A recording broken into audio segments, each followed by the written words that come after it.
Salut, bienvenue sur le journal. Donc aujourd'hui, on va parler de comment je gère la vaisselle, sans que ce soit stressant, sans que ce soit galère, sans que ça s'accumule et qu'on se retrouve à avoir grosse flemme de faire la vaisselle juste après un repas. Donc ce que je fais, donc la vaisselle en fait, aussitôt utilisée, aussitôt nettoyée, aussitôt essuyée et rangée.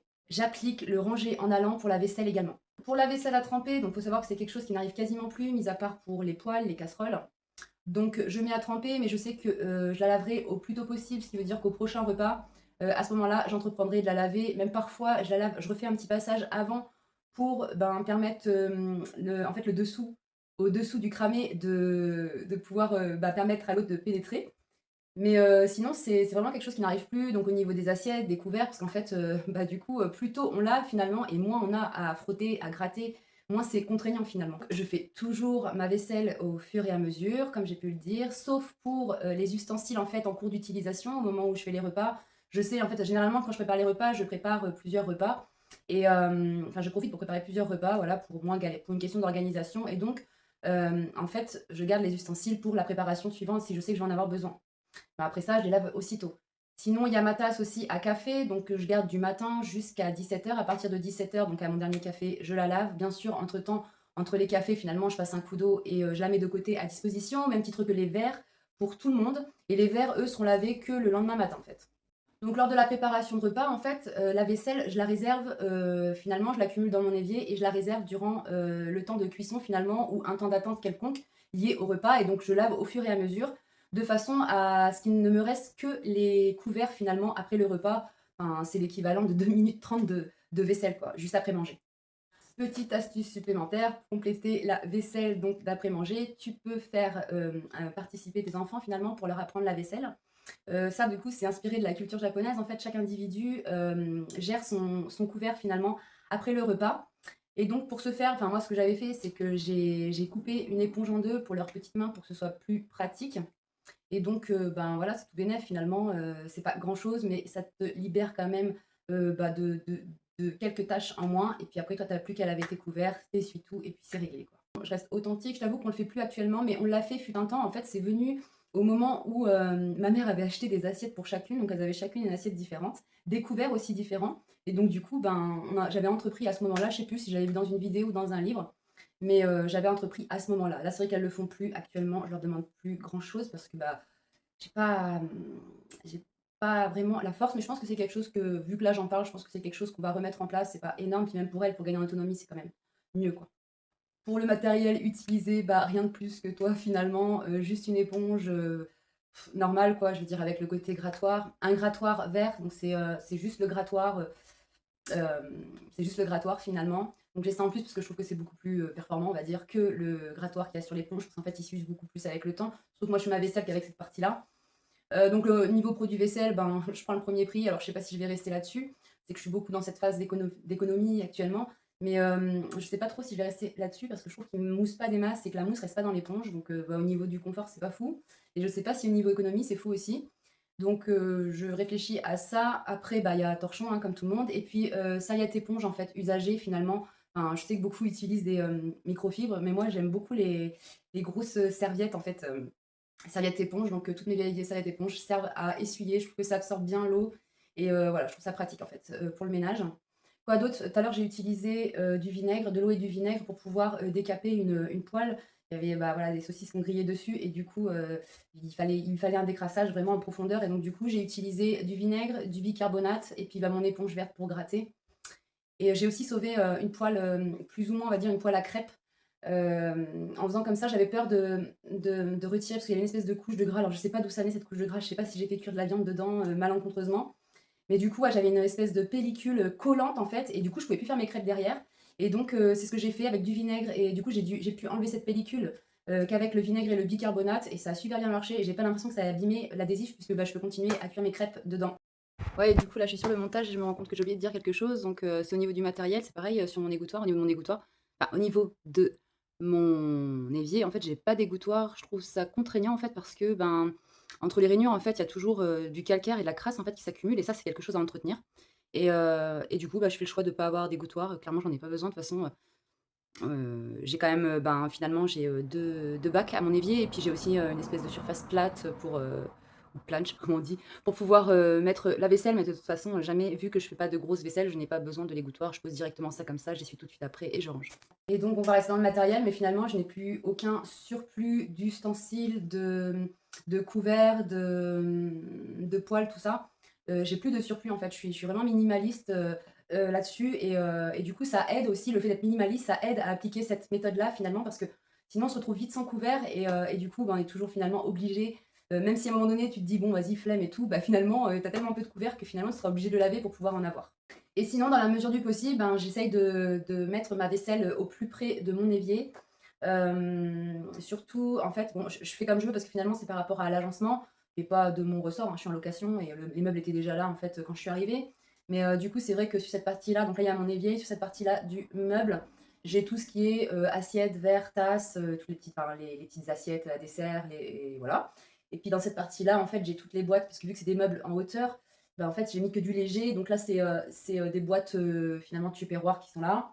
Et puis après de l'autre côté, donc ça, c'est un peu contraignant, c'est vrai, mais bon, voilà, j'ai fait au mieux que je pouvais. De l'autre côté, j'ai, tout ce qui est, bah, ustensiles et couverts et en bas du placard, là, j'ai tout ce qui est, casseroles, saladier, voilà. Idéalement, les casseroles saladier, ça aurait été bien de les mettre dans le placard là, mais je trouve que c'est dégueulasse en fait au niveau de l'hygiène, c'est pas fou. Par contre, j'aimais beaucoup, dans ce placard-là, donc voilà, on agence comme on peut, mais c'est vrai que je me suis rapprochée j'ai rapproché le plus possible ma vaisselle, de mon évier, en fait. Pour mon retour d'expérience et ma conclusion, depuis que j'applique en fait cette méthode, en fait, je suis passée par plein de stades finalement par rapport à la vaisselle pour la gérer, au mieux, de la façon la plus efficace. Et là, en fait, étant donné que je suis dans un état d'épuisement, il faut vraiment que les choses soient vraiment fluides et pas contraignant. Et donc en fait, bah, depuis que je fais ça, donc là, bah, je suis toujours le conseil à mamie, hein, ranger en allant. Donc là, ça s'applique aussi à la vaisselle et beh, finalement, c'est beaucoup plus fluide en fait dans le quotidien et c'est beaucoup moins lourd finalement de gérer cette tâche. Je suis toujours à jour. Enfin et même quand je le suis pas, c'était le cas, j'avoue ce matin, c'était le cas, j'étais pas vraiment à jour, mais j'avais pas non plus une vaisselle de fou. Donc finalement, allez, en 10 minutes, elle était faite, quoi. Donc finalement, bah, je passe beaucoup moins de temps à faire la vaisselle étant donné que je la fais tout de suite, bah, finalement, il y a rien qui colle, j'ai pas beaucoup de trompage à faire. Du coup, bah, ça génère beaucoup moins de stress et je te dirais même que j'ai même pas l'impression de la faire finalement cette vaisselle, quoi. Ça fait partie de mon rangement après chaque tâche et du coup, bah, le fait de plus avoir cette accumulation, bah, j'ai pas cette sensation lourde de faire la vaisselle. Ce qui fait qu'après chaque repas, finalement, une fois que j'ai fini de manger en 5 minutes, ben, finalement tout est plié, quoi. Alors j'ai toujours un évier qui est dégagé si jamais j'ai besoin de remplir un seau ou une bouteille ou laver mes chaussures par exemple avant de les mettre, hem, donc à la machine. Finalement, bah, j'ai plus aucune friction donc tout peut se faire au fur et à mesure sans que j'ai à galérer. Il y a aussi du coup, ben, tout ce qui est ustensiles, voilà, je trouve toujours tout est toujours à sa place en fait. J'ai pas besoin d'aller regarder, dans l'évier, en dessous de la vaisselle, enfin voilà. Ça crée vraiment une fluidité finalement à la maison. Donc bah, maintenant je vais parler de mon expérience avec le lave-vaisselle, car j'avais un lave-vaisselle, je pensais que ça allait en fin de compte m'alléger au quotidien par rapport à cette tâche. Ça a été tout l'inverse finalement. Donc déjà le lave-vaisselle, il peut être placé que dans la pièce à côté, donc il était dans le débarras. Donc ce qui se passait, c'est que j'avais une montagne de vaisselle parce que finalement, ben, je faisais tourner le lave-vaisselle qu'une fois par jour. Bah, je tenais pas du tout à le faire tourner 2 fois par jour, pas clairement. Donc je le faisais tourner une fois par jour, donc c'était bien parce que bon, on accumulait la vaisselle, là-bas tout au long de la journée en sachant que je n'arrivais pas en fait en plus il était pas très performant, je dois le reconnaître. Donc finalement, je devais laver, tout ce qui était, ben, tout ce qui était casserole, poêle et tout ça, je devais le laver à la main mais bon bref, du coup on accumulait dans la vaisselle.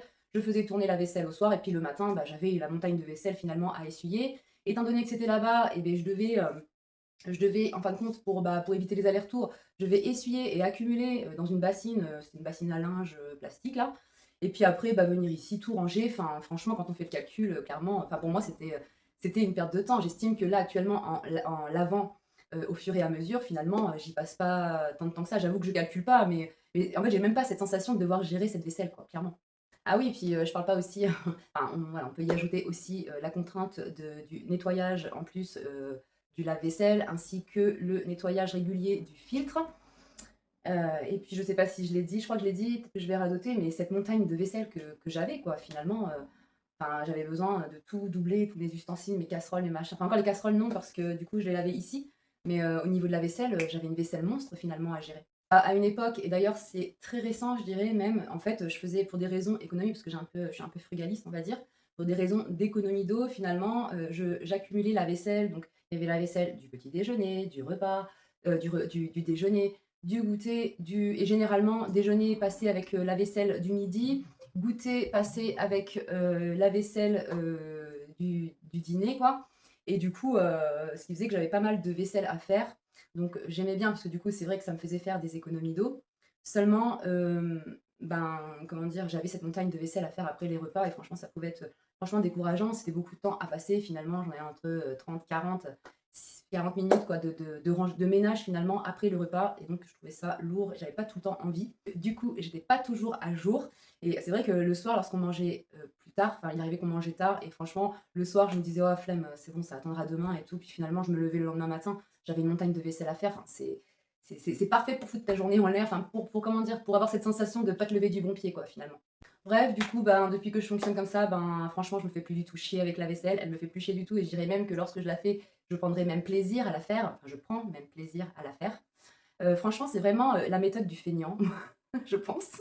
Finalement, bah, les gens un peu feignants, finalement, font pas les choses au fur et à mesure. Généralement, ils laissent les choses s'accumuler et je pense que du coup, c'est ça qui crée ce comportement un peu de feignantise, finalement et que finalement, lorsqu'on lave au fur et à mesure, bah, je trouve pas. En fait, c'est mon meilleur ami qui me disait ça. Lui, il me disait comment il gérait son quotidien et tout et il me disait finalement enfin, lui, il fait ça parce qu'en fait, il a la flemme, quoi. Ça lui permet vraiment, ben, de pouvoir se poser, quoi. Si tout est à jour, bah, tu peux te poser, finalement. Passage à l'action. Donc, je t'invite à mettre en commentaire ou face à toi-même, donc te poser la question, quelle est vraiment ton organisation au quotidien concernant ta vaisselle?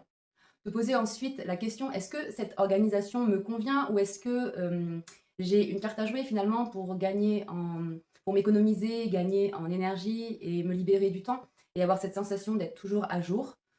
Si ton organisation convient, bah, finalement, pas de passage à l'action. Si bah, ce n'est pas le cas, bah, là, du coup, je t'invite à essayer cette méthode, à l'essayer sur une semaine.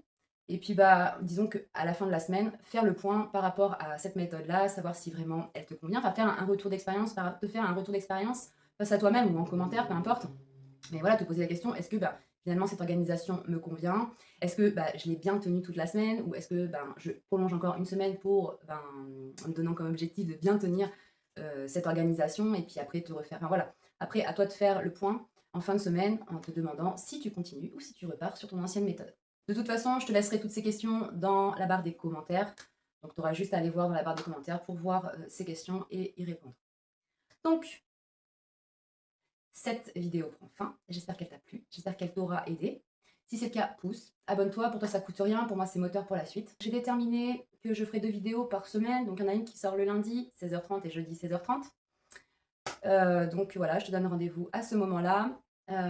Donc on avance doucement, ensemble, pas après pas, on réapprend à vivre dans le respect de soi. Prends soin de toi, c'était Mélanie, bye.